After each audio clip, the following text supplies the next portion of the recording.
Le voy a pedir que abra su Biblia en 1 Tesalonicenses 5:16.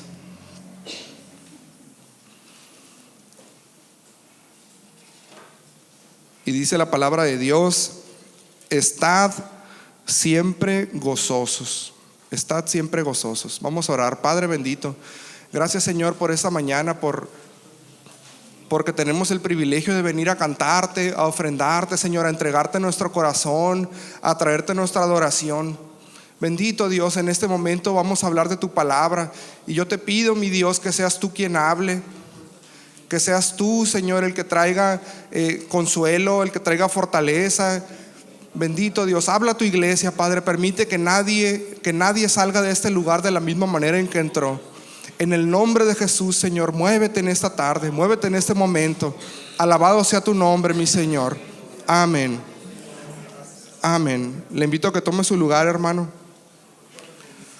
Hoy continuamos con nuestra serie llamada Actitudes propias del cristiano, y yo creo que Dios ha estado hablando a la iglesia, porque Dios ha estado hablando a mi vida, y cada vez que se presenta la palabra de Dios, yo creo que nos habla a todos, al que la prepara y al que la escuche, y he aprendido, hermano, mucho de estos mensajes. Yo creo que la forma en que tenemos que estar tomándola es aprender y empezar a aplicarla en nuestra vida. Empezar a aplicarla, y al principio va a crear resistencia a nuestro cuerpo, nuestra mente, en tomar la palabra así, tal cual el Señor nos la manda. Pero creo que con el ejercicio, con el esfuerzo, con intentarlo y tratar de vivir de la manera en que Dios quiere, la palabra, hermano, empieza a echar raíz y empieza a transformar corazones. La palabra tiene poder para transformar mentes. Así que cada consejo, cada frase que a usted le llegue y se grabe de este lugar, empiece a vivirla y dígale: Señor, necesito que esta palabra se vuelva una realidad en mi vida. Y yo sé que el Señor, hermano, ha estado obrando. La palabra siempre va a hacer efecto, y esta semana el tema que corresponde es hablar acerca del gozo. Es hablar acerca del gozo. Y yo creo, hermano, esta semana estuve estudiando la palabra, estuve leyendo algunos tratados de escritores cristianos, y de verdad creo que aprendí del gozo en una semana, tal vez más de lo que había aprendido en toda mi vida, y se lo quiero compartir. Es un mensaje que la palabra de verdad puede hacer un efecto en su corazón. Deseo de verdad que algo cambie en su mente, que algo cambie en su interior, y que el Señor pues nos muestre que su palabra es poderosa, que nos muestre que su palabra tiene mucho poder. Hoy estamos en el capítulo número 4 de nuestra serie, y le pusimos por nombre El secreto del gozo. El secreto del gozo. Y vamos a comenzar por definir este término: ¿qué es el gozo? Y el diccionario nos dice que es una emoción intensa y placentera causada por algo que gusta mucho. Esto va a ser muy importante. Dice, es una emoción intensa y placentera. Con eso nos damos cuenta que el gozo no es una decisión. El gozo no es una idea, no es algo que yo pueda generar. Es una emoción, es un sentimiento. Y la diferencia entre un pensamiento, una idea, y una emoción o un sentimiento es que el pensamiento yo lo puedo producir.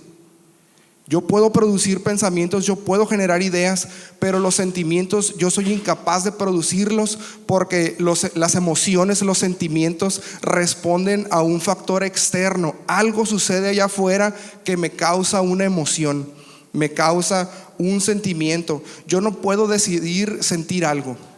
Yo no puedo decidir en este momento sentir miedo. Puedo fingir que lo tengo, pero la emoción no está dentro de mí. No me puedo tampoco alegrar en este momento. Si en este momento vengo batallando con algo, luchando, yo no puedo por decisión propia decir: en este momento voy a ser feliz y declaro felicidad sobre mi vida.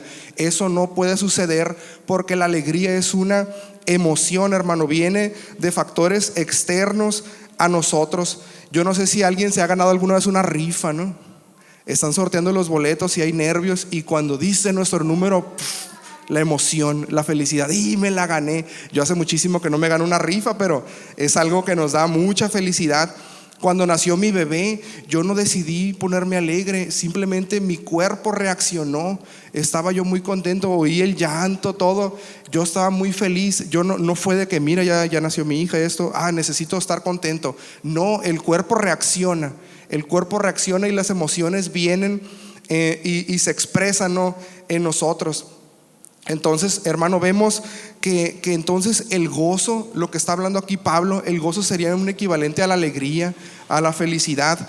Es algo que no podemos controlar, es una emoción. Sin embargo, el apóstol Pablo viene y nos da una orden y nos dice: estén siempre gozosos. ¿Cómo podemos conseguirlo? ¿Con rifas? ¿Con más hijos? ¿Con premios? ¿Con dinero? ¿De qué forma? Si el gozo, si la alegría es algo que yo no puedo producir, que yo no puedo controlar, ¿cómo viene la Biblia y me da un mandamiento y me dice: tienes que estar siempre gozoso? ¿De qué manera? ¿Cómo le hacemos? Y por eso titulamos este mensaje: el secreto del gozo. Parecería, hermano, que Pablo nos está mandando a hacer algo que no podemos cumplir, que fuera algo imposible para nosotros. ¿Qué tantas cosas deberían de suceder para que un día de principio y fin yo lo pase contento? Pues tendría que ser muchísimos factores, y no puedo depender de tantos factores para que mi felicidad esté siempre presente. Entonces, hermano, aunque tengamos el deseo de estar siempre felices, no lo podemos conseguir por nuestros propios medios. Es algo que yo no puedo producir por una decisión propia. Quisiera que retomáramos entonces el significado de la palabra gozo, la definición, y decíamos: es una emoción intensa y placentera causada por algo que gusta mucho. Es la definición que le da el diccionario. Y mire, una palabra por sí mismo no tiene una definición. La definición se le da a la sociedad. La forma en que la sociedad usa una palabra es quien le da dicho significado. Entonces, en este mensaje va a ser muy importante darnos cuenta que este gozo del que está hablando Pablo no es el gozo, no es la alegría, no es la felicidad que el mundo puede comprender. No es el concepto de gozo que el mundo entiende. No es una emoción por algo que nos gusta. Pablo está hablando de un gozo mucho más profundo. Está hablando de otro concepto de gozo que el mundo tal vez no puede comprender, hermano. El gozo natural es algo que se experimenta en el cuerpo, es totalmente corporal, es físico. ¿Qué pasa cuando uno anda quedando con la novia, ¿no?, con la muchacha? Uno la ve y siente las maripositas, se siente contento, se siente emocionado, le late el corazón. Es una emoción y es gozo, es alegría. Y en muchísimos casos, no, es una reacción del organismo, es una reacción del cuerpo. Hay veces que estamos oyendo música o vemos una película y nos gusta tanto que los vellos de la piel se erizan, ¿no? Es algo físico, es algo tangible, es algo corporal. A veces que estamos tan felices por algo que sucedió que hasta salen lágrimas de alegría, lágrimas de gozo. Esa es una emoción. Ese es un estado corporal. Pero, hermano, nada de eso es el gozo del que nos está hablando Pablo. Pablo nos está hablando del gozo del cristiano. Entonces tendríamos que ver que la alegría humana viene por sustancias químicas que funcionan en nuestro cerebro. De ahí se basa la alegría. Cuando algo no está funcionando bien en nuestro cerebro y se corta la producción de cierta hormona, de cierta sustancia, la persona no puede estar alegre y viene un estado de enfermedad que se llama depresión. No puedes estar alegre, no puedes animarte con nada, siempre estás decaído. Entonces la alegría que el mundo conoce, el gozo que el mundo conoce, se basa de agentes humanos, sustancias en nuestro cerebro, se basa de eventos que suceden y nos alegran por un rato. Pero, hermano, el gozo cristiano va más allá de algo corporal, de sentir maripositas, de estar contento, de que se me erice el vello, de que se me salga la lágrima de felicidad. El gozo del cristiano tiene que ir directamente hasta el alma.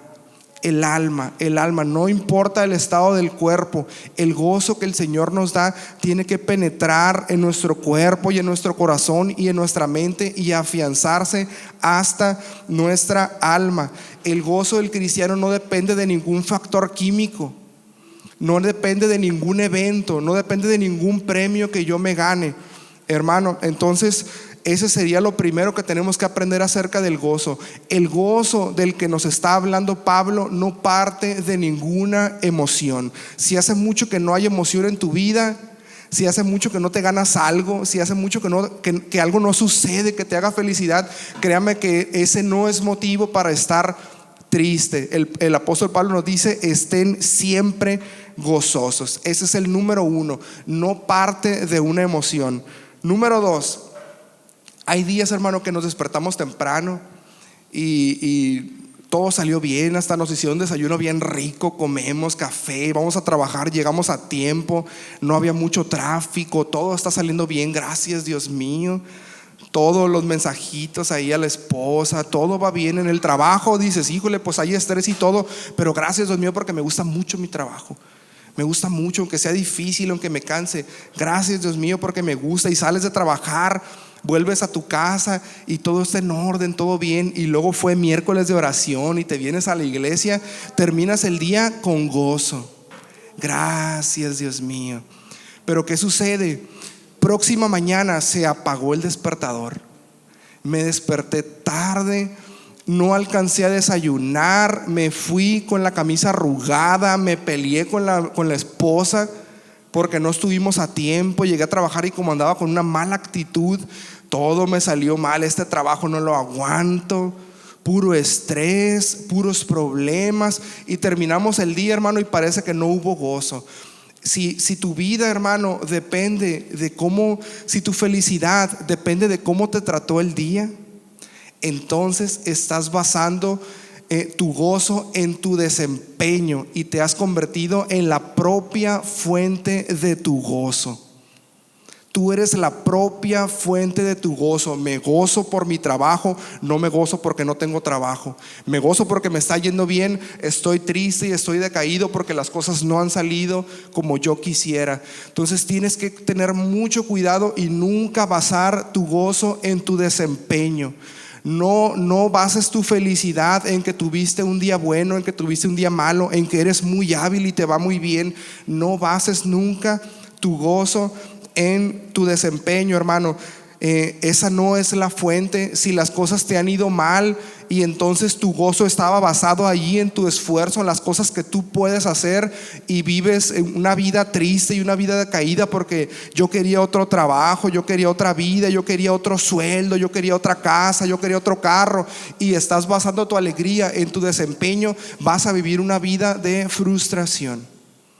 Una vida de total y completa frustración cada día, porque cada día que no logres lo que tú quieres va a ser un motivo para que estés insatisfecho, para que estés triste, para que algo te falte y no te sientes saciado.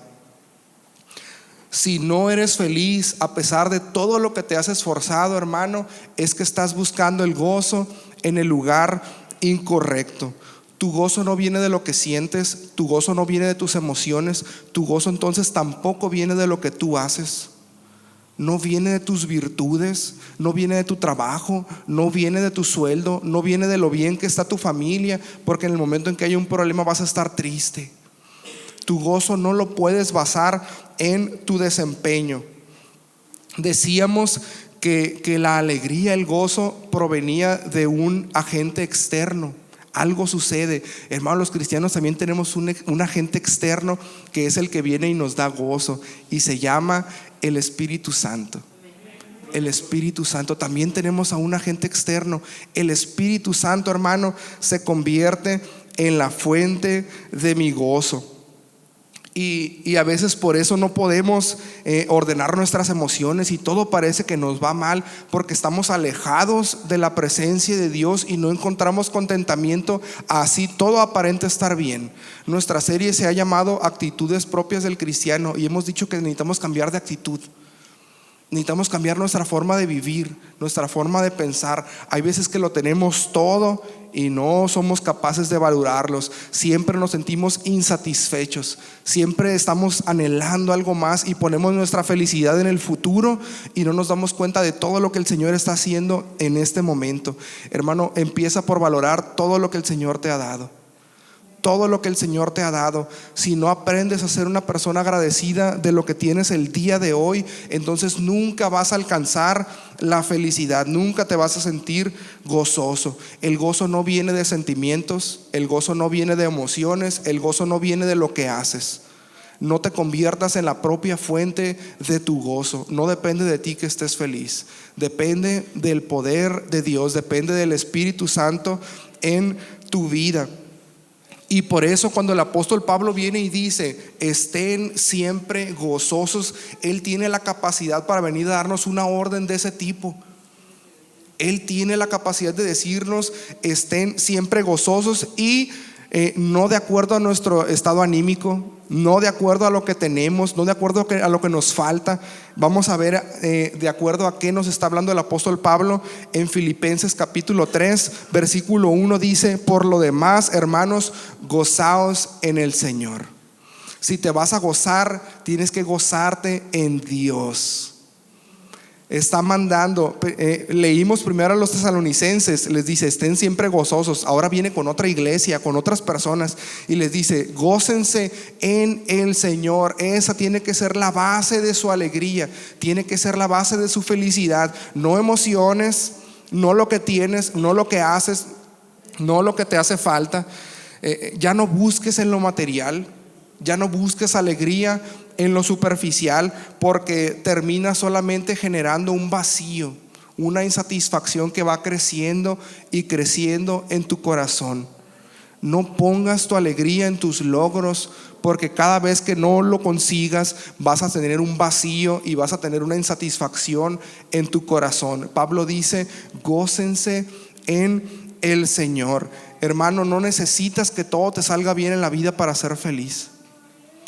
No necesitas tenerlo todo para ser feliz. No necesitas nada, sino estar cerca de la presencia de Dios. Y quisiera ver unos casos ahorita. Creo que es fácil estar contentos cuando la vida va bien. Es fácil estar contentos cuando tenemos salud, cuando no tenemos carencias económicas más allá de lo que podemos soportar. Es fácil estar contentos. Los fracasos pueden ser pequeños y sabemos resistirlos y sabemos seguir adelante. Pero ¿qué sucede, hermano, en esas situaciones donde parece imposible sentir gozo? ¿Qué hacemos en las situaciones en que parece imposible que yo pueda seguir sonriendo? Que parece imposible que yo pueda ser feliz en medio de mis problemas, en medio de mi situación. Y el apóstol Pablo, una vez más, hermanos, me encanta el apóstol Pablo porque tiene muchísima palabra, muchísima enseñanza. Fíjese, Filipenses capítulo 2 versículos 14 y 15 dice así: haced todo sin murmuraciones y contiendas, para que seáis irreprensibles y sencillos, hijos de Dios sin mancha, en medio de una generación maligna y perversa. ¿Qué nos está diciendo aquí Pablo? Dice Pablo que no quiere que murmuremos, no quiere que entremos en contienda, no quiere que hagamos problemas en una generación que te está dando todo para que tengas problemas, en un mundo, en una sociedad que tiene todo para que tengas que entrar en problemas. El mundo tiene todo para que entres en contienda, para que generes pleitos, para que pierdas la paz. El mundo tiene todo para que te quejes. Y dice Pablo, en medio de esta generación perversa, no murmures y no entres en contienda. Pablo nos está dando aquí, hermano, herramientas. Y puedes pensar en muchas situaciones de tu vida donde dices, lo natural en este momento es que yo me moleste, lo natural en este momento es que yo esté enojado, lo natural es que yo explote, lo natural de este momento es que yo tengo que estar triste, porque todo todo alrededor de mí me lleva a ese estado anímico, todo alrededor de mí me lleva a esa situación. Como Pablo me dices que no pierda mi gozo. Y Pablo sigue diciendo: en medio de este mundo lleno de problemas, mantente fuera de los problemas. En medio de este mundo lleno de injusticia, mantente sin quejarte, sin murmuración.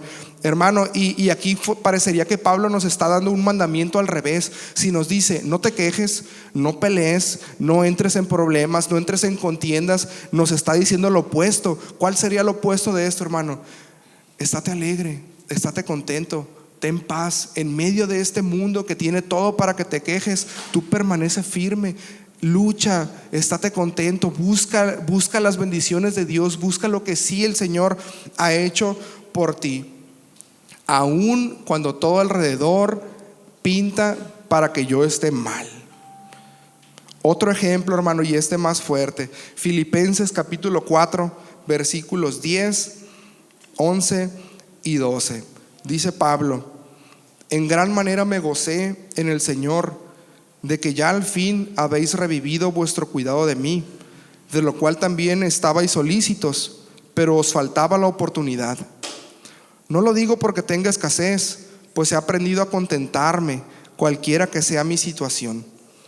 Sé vivir humildemente y sé tener abundancia. Y esto que viene tenemos que guardarlo: en todo y por todo estoy enseñado, así para estar saciado como para tener hambre, así para tener abundancia como para padecer necesidad. Aquí Pablo está diciendo: puedes tener hambre en este momento, puede no alcanzarte tu sueldo, puedes tener muchas necesidades, puedes estar solo, puedes estar enfermo, pero necesitas mantener tu gozo, necesitas mantener tu alegría. Y Pablo dice una frase muy especial. Dice Pablo: estoy enseñado para todo esto. La versión en inglés dice: tengo el secreto, me fue dada la clave. Dice Pablo: he estado en todas las situaciones malas, dice, y aún así he podido mantener mi gozo. Y dice: he sido enseñado para esto. ¿Quién enseñó al apóstol Pablo? ¿Quién le dio el secreto? Ahorita lo vamos a ver.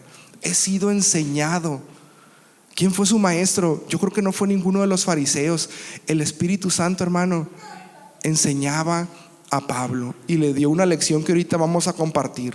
¿Cuál es el secreto, hermano, para aún en la necesidad, aún en medio de los problemas, aún en medio de la enfermedad, aún en medio de la tristeza, cuando es normal quejarse, cuando es normal estar molesto, cuando es normal reclamar, cuando es normal estar triste, poder mantenerme y decirme: el gozo del Señor está conmigo, siento su paz, siento tranquilidad en mi corazón? Aunque todos se quejen de esto, yo me siento diferente y fortalecido. Pablo sabía algo, hermano, que le enseñó el Espíritu Santo. Fíjese, Pablo sabía tener hambre y sentirse saciado.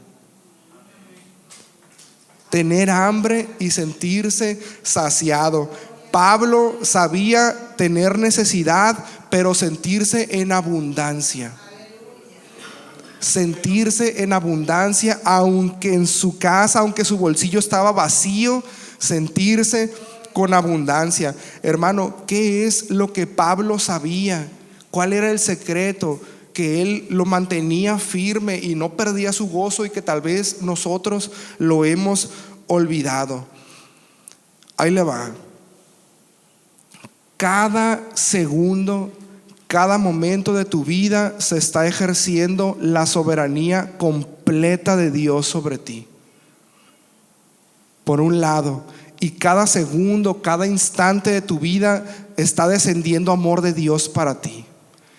Y Pablo tenía estos dos principios claros.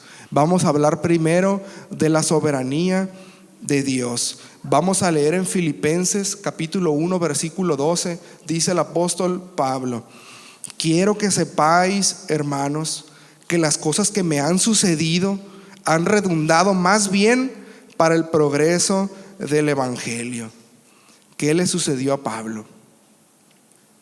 Esta carta, este escrito lo hizo Pablo estando en prisión.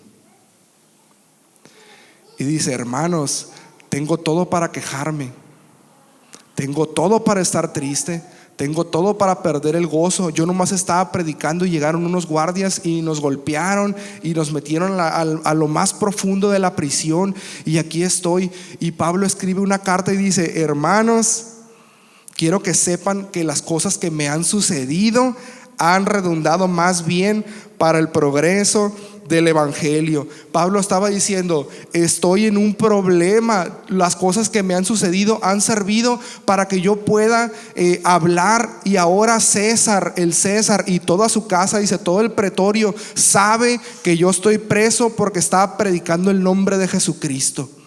Entonces mi situación, dice, no importa, lo que me ha sucedido ha servido para glorificar el nombre de Dios, porque ahora el César sabe que hay un Dios y que me están encerrando porque lo estoy predicando. Hermano, ¿qué te ha sucedido a ti?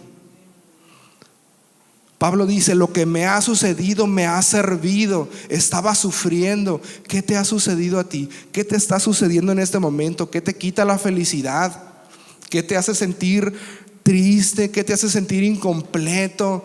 ¿Qué te hace estar rogándole al Señor una respuesta?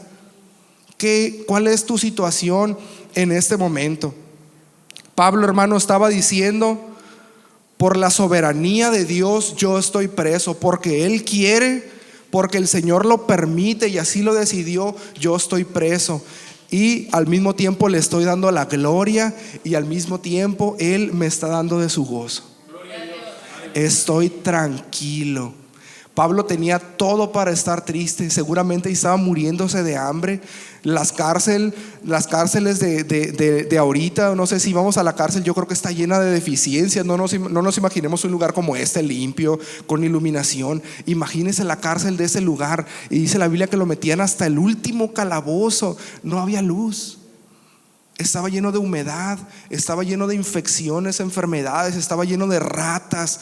Tenía todo para sentirse miserable, y dice: todo lo que me está sucediendo por la soberanía de Dios, porque Él lo quiere, me ha servido para que la gloria se le dé a Dios, para que el César incluso sepa que hay gente que sigue predicando. Y no nomás eso, continúa este versículo y dice: y le doy gracias a Dios porque los que han sabido de mi caso se están animando a predicar con más fuerza. Los que están viendo que yo estoy sufriendo, pero aún así sigo dándole la gloria a Dios, se están esforzando más que yo y siguen predicando a pesar de correr el riesgo de caer también en la situación en que yo estoy, de caer en prisión.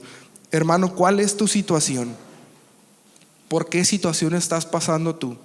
Tal vez no estás viendo que Dios, aún en tu dolor, aún en la prueba que estás pasando, Él tiene el control y no lo ha perdido y no lo perderá jamás. Jamás. Cada minuto de tu vida, todo lo que te sucede es por la soberanía absoluta de Dios, y no podemos cuestionarle nada. Nada. Él es el rey del universo, Él es el soberano. No podemos acercarnos a nosotros con murmuraciones, con quejas. Podremos ir a quejarnos, podremos entrar en contienda con Dios. ¿Por qué no aquel? ¿Por qué no al otro? Hermano, tendremos esa capacidad nosotros. Pablo dice: estén siempre gozosos, porque Él lo estaba poniendo como ejemplo. Sean imitadores de mí, decía. Hagan lo que yo estoy haciendo. Pablo lo hacía bien, hermano. Entonces necesitas saber que aún tu padecimiento, aún tu dolor está sirviendo para que el Señor se lleve la gloria. ¿De qué manera? No lo sé. No lo sabes. Tal vez jamás lo sepas. Pero el Señor se está llevando la gloria aún en medio de tu problema. Entonces gózate, hermano, porque si amas a Dios, todas las cosas te van a ayudar para bien. Y son todas, aunque parezca irreal, aunque sea difícil de entender, tienes que creer que todo lo que te sucede va a ayudar para tu bien. Incluso, hermano, el dolor, incluso el sufrimiento, incluso el hambre, incluso la enfermedad. Tal vez no lo alcances a ver en este momento, tal vez quisieras ver cómo es que Dios va o está obrando, pero en este momento lo más seguro es que no lo podamos ver.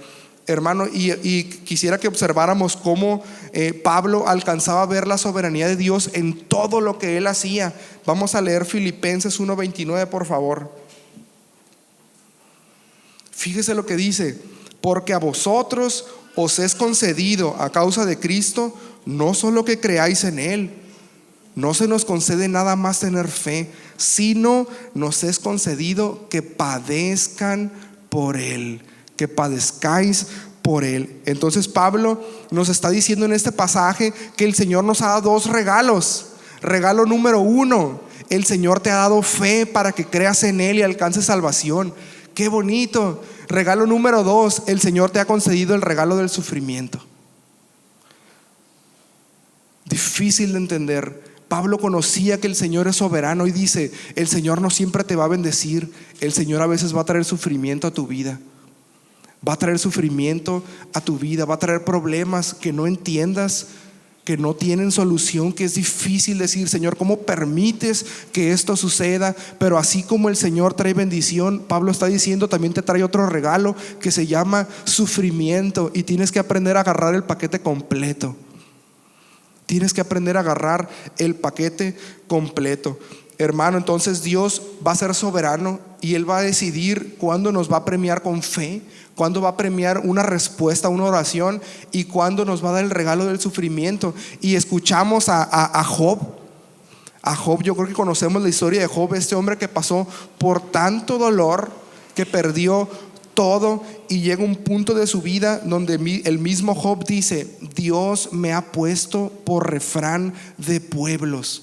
Y a lo mejor Job no entendía y le decía: Señor, ¿por qué? Yo no he hecho nada. Yo no he hecho nada. Y sus amigos le decían: no, es que seguramente pecaste y estás pagando las consecuencias de tu pecado. Y Job decía: yo no hice nada. Yo no hice nada. Decía: Señor, hasta que él reconoce y dice: el Señor me ha puesto por refrán de pueblos. ¿Por qué Job tuvo que sufrir, hermano, hace como 3500 años para que el día de hoy nosotros lo leamos? ¿Por qué tuvo que sufrir él? Para que tú y yo el día de hoy podemos abrir el libro de Job, leemos su historia y decimos: Dios está con nosotros aún en medio del dolor. Job no comprendía tal vez el impacto que iba a tener su sufrimiento. El Señor le dio el regalo de su sufrimiento, fíjese, le concedió sufrir. La soberanía de Dios cayó sobre Job y permitió que el diablo destruyera su vida, totalmente su vida. ¿Por qué, hermano? Para que el día de hoy tú y yo podamos leerlo. Y Job dice: soy el refrán de los pueblos. Me van a leer y las personas van a aprender de esto. No sabemos, hermano, hasta dónde llega la soberanía de Dios. Alcanza años, alcanza generaciones. A veces, hermano, no podemos ver los propósitos de Dios en nuestros problemas porque quisiéramos respuestas inmediatas. No, Señor, pero ¿por qué? ¿Pero por qué, Señor? ¿Pero cuándo me vas a ayudar? Señor, no estoy feliz, ayúdame. ¿Por qué? ¿Cuándo? ¿Cómo? ¿Dónde? Explícame. No entiendo mi situación, no entiendo el motivo de mi problema, no entiendo el motivo de mi prueba. Quisiéramos respuestas inmediatas, hermano, pero el Señor no opera así. El Señor viene y habla a través del profeta Isaías y habla de un niño que va a nacer de una virgen. Y Israel lo escuchaba y decía: el Señor va a traer libertad a nosotros. Y murieron todos y no sucedió nada hasta 700 años después. 700 años después, algo que el Señor hizo 700 años después venía a cobrar un efecto. Esa palabra podía tener un propósito porque nació Jesucristo, nació de una virgen. Las palabras del profeta 700 años después empezaban a cobrar sentido. Y a veces yo quiero que el Señor le dé sentido a mi problema ya. ¿Por qué? ¿Cuándo? Hermano, y nació ese niño y creció y les dijo a sus apóstoles: es necesario que yo muera, es necesario que yo padezca. Señor, pero ¿por qué? ¿Por qué no te salvas? ¿Por qué no escapamos? ¿Por qué no huimos? Y los apóstoles no alcanzaban a comprender por qué Jesús, siendo el hombre más poderoso, siendo el Dios vivo, moría en esa cruz y le tocaba cargar el regalo del sufrimiento. Y la gente alrededor de él, sus seguidores, su madre, sus hermanos, su padre, decían: ¿por qué? ¿Por qué? ¿Por qué tiene que morir? ¿Qué no se puede salvar? ¿Qué no puede decirle a una legión de ángeles que venga y lo rescate? Pero le tocó a Jesús el regalo del sufrimiento, y la gente allí no lo entendía. Pero 2000 años después, esa muerte para nosotros tiene un propósito. Hoy podemos entender el propósito, el sacrificio de Jesús, el tener que morir en esa cruz, sufrir de esa manera, porque podía haber sido una muerte inmediata tal vez, pero el Señor decidió que Él tenía que padecer, que Él tenía que sufrir. 2000 años después, esa muerte tiene un sentido para ti y para mí. A través de esa sangre que se derramó, de ese sufrimiento, podemos tener perdón de pecados. Pero nosotros queremos entender el propósito ya. Señor, porque no puedo ser feliz hasta que no entienda cómo voy a salir de esto. Yo no sé cuánto tiempo va a tardar más, cuánto tiempo más voy a estar sufriendo. Hermano, el sufrimiento que estás pasando en este momento tal vez jamás te va a tocar entenderlo. Tal vez es una lección que van a conocer tus nietos. Tal vez van a tardar 5 generaciones después de ti. Algo que padeciste, algo que te sucedió en la vida, y tú le decías: Señor, ¿por qué permites que esto me suceda? Y el Señor en su soberanía lo mandó a ti. Tal vez jamás en tu vida entiendas el por qué, pero no necesitas hacerlo, porque el propósito de Dios sí existe. El Señor sí tiene un plan. No fue un accidente. El Señor no perdió nunca el control de tu vida. Nunca perdió el control de tu vida. No te le escapaste. No es que no te haya escuchado, es que había un propósito que tal vez jamás lo entiendas, pero el Señor quiere que sientas gozo. No necesitas entenderlo. No necesitan entenderlo. Tal vez tengan que pasar 100 años para que alguien entienda por qué te sucedió eso.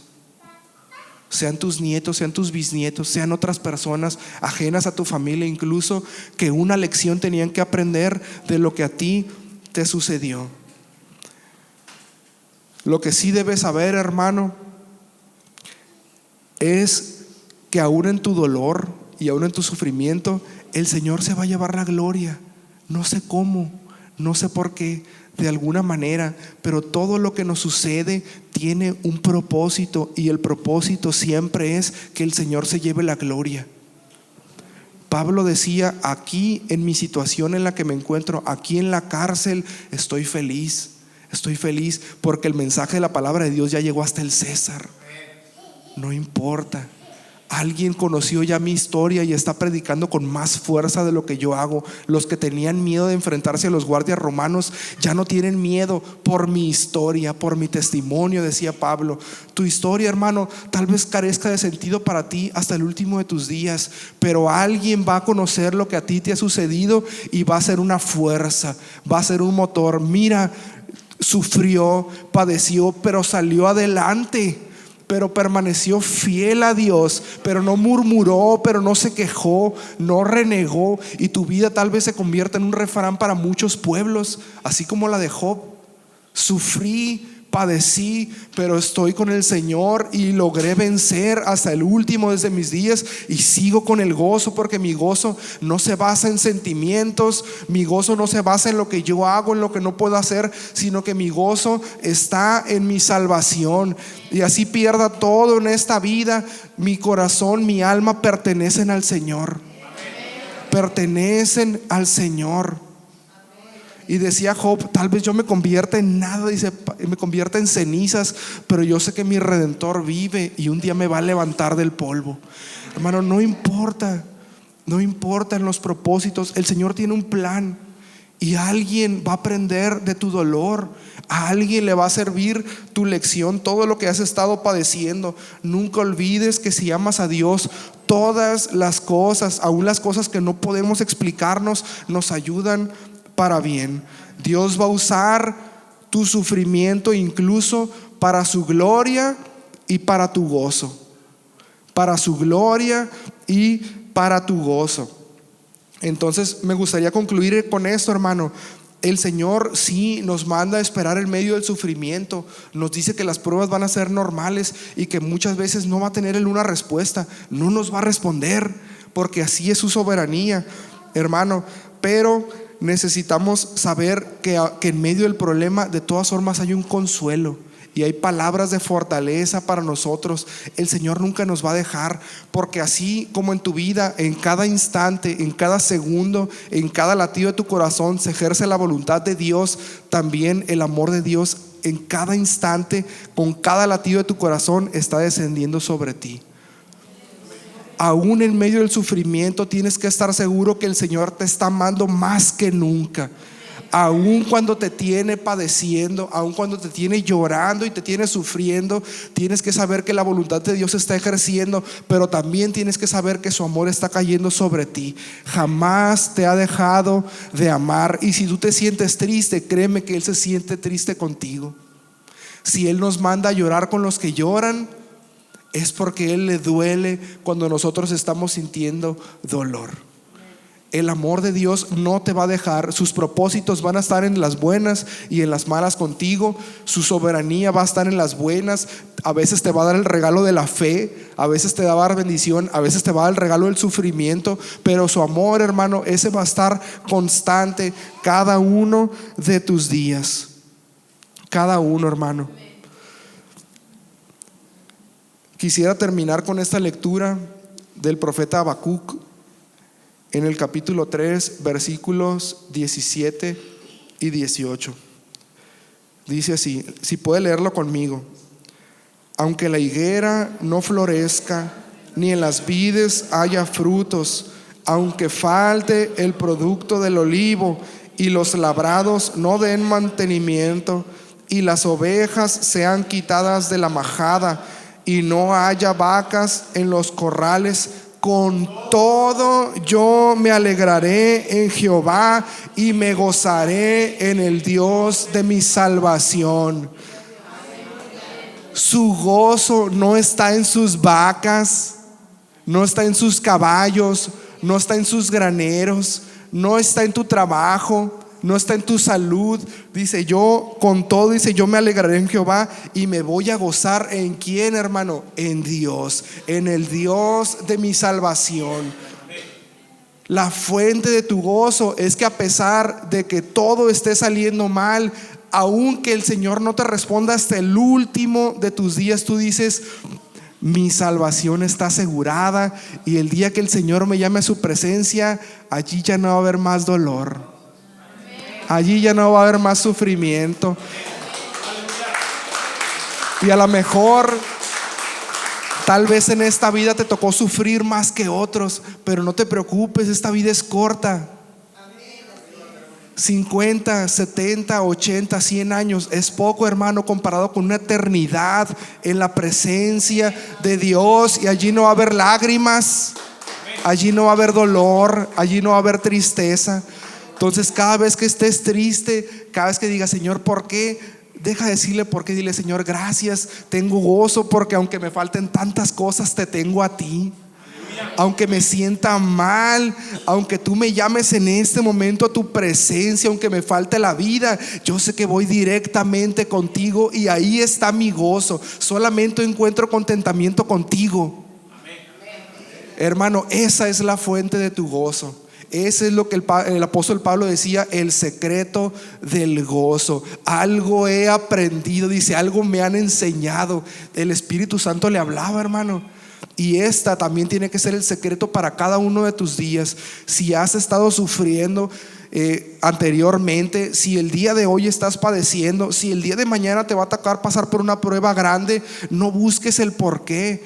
Es posible que jamás lo comprendas, que no tenga ningún sentido la prueba que estás viviendo, pero para alguien más lo va a tener.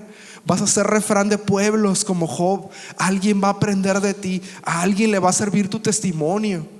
El Señor va a cumplir un propósito con tu sufrimiento porque Él lo mandó. Él lo mandó. Job decía, porque Él hace la llaga y Él la vendará. Él hiere y sus manos curan. El Señor manda todo, hermano, su voluntad siempre se ejerce. Le invito a que se ponga de pie.